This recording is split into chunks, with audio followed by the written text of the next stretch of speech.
Donald Trump's psychotic tantrums continue. He just spoke with the press at Andrews Air Force Base, pouring fuel on the dumpster fire that is the American economy right now and the international economy right now that Donald Trump has hoisted us all into as a result of his cataclysmic tariffs, his economic trade war on American allies like Canada and Mexico. So Donald Trump, speaking at Andrews Air Force Base, he said that America will experience pain. He says we will have pain. Watch this clip.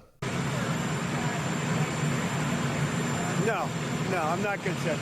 We may have short-term some little pain, and people understand that, but long-term, the United States has been ripped off. Welcome back, folks. Today, we're diving into Donald Trump's latest meltdown at Andrews Air Force Base, a wild press conference where he blames everyone but himself for the economic chaos unraveling before our eyes. From collapsing markets to baseless attacks on allies like Canada and Mexico, and even a bizarre shout out to Elon Musk, Trump is putting on a masterclass in scapegoating and mismanagement. Stick around, because we're breaking this down into bite-sized moments that expose the hypocrisy, the gaslighting, and just how dangerous these policies really are. Next, Donald Trump says that Mexico and Canada owe us a bunch of money, and that's why he's placing these tariffs on them. Play the clip. I'm speaking with Prime Minister Trudeau tomorrow morning, and I'm also speaking with Mexico tomorrow morning.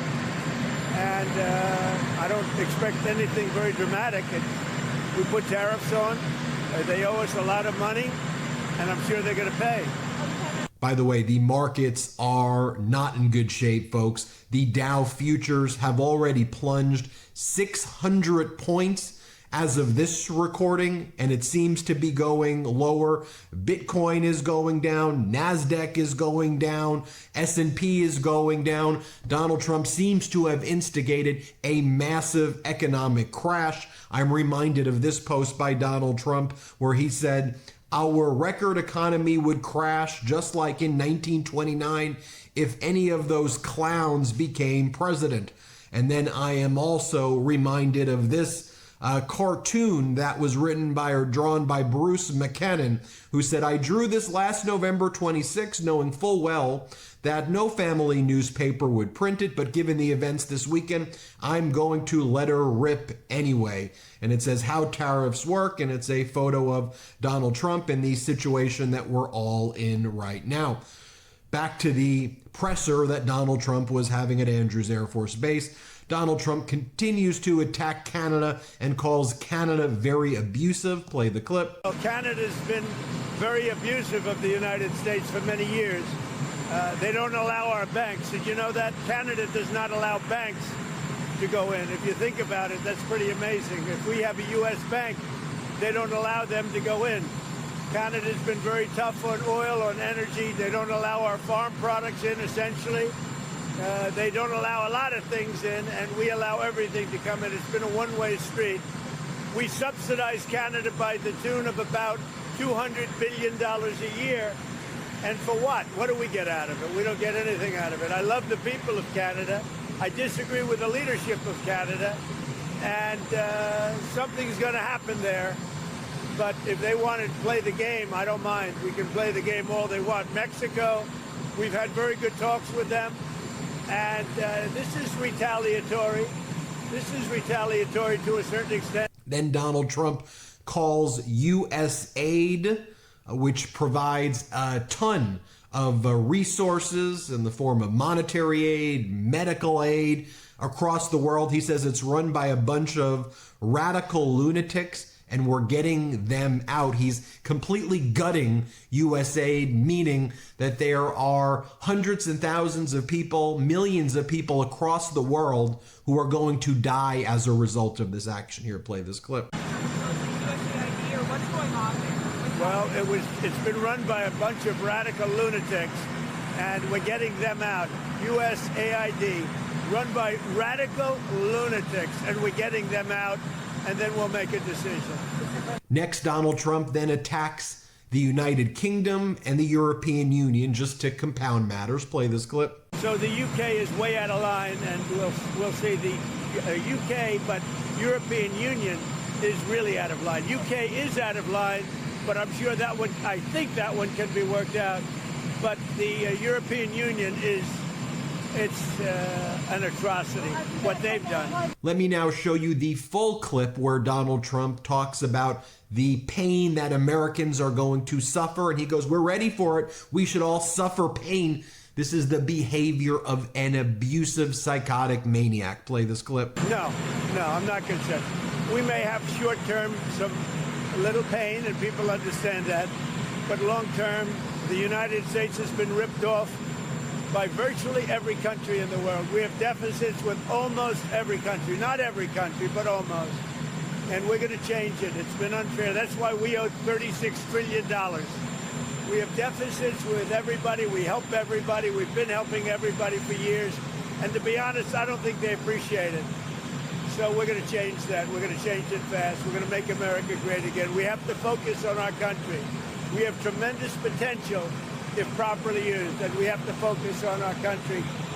Tremendous deficits with China, tremendous deficits with the European Union, tremendous deficits with Mexico and Canada. Then Donald Trump praises Elon Musk and says Elon Musk is doing a great job right now. Play this clip. President, do you feel that Elon Musk is delivering on his promises to you? Do you feel he's doing a good job right now? I do. I think Elon's doing a good job. He's a big cost cutter. Sometimes we won't agree with it and will not go where he wants to go, but I think he's doing a great job. He's a smart guy, very smart, and he's very much into cutting the budget of our federal government.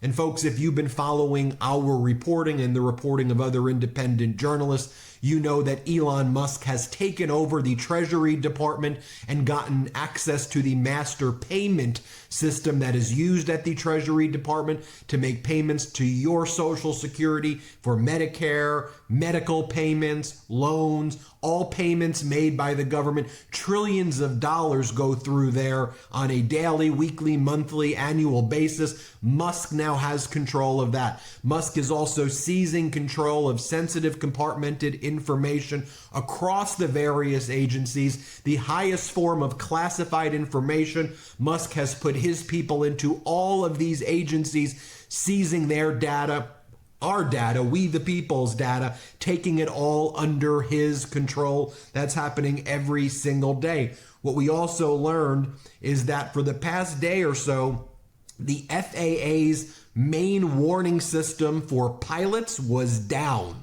It's been restored after an outage. Just so you know, the FAA system, Notice to Air Missions, NOTAM, that's the critical aviation warning system that informs pilots of potential hazards or changes to a flight route. It was offline part of yesterday and half of today. The outage caused 1,133 flight delays and 75 canceled flights. But Transportation Secretary Sean Duffy, who got famous from the Real World Road Rule Challenge, says not a big deal. This follows 2 plane crashes last week, and then there was another incident in Chicago's O'Hare Airport where a plane wing clipped one of the vehicles nearby, causing serious injury to the individual. Nothing really happened to the plane, but it flipped over the vehicle, the tug vehicle that you see on runways. As Ken Klippenstein points out, Elon Musk was at USAID this weekend trying to access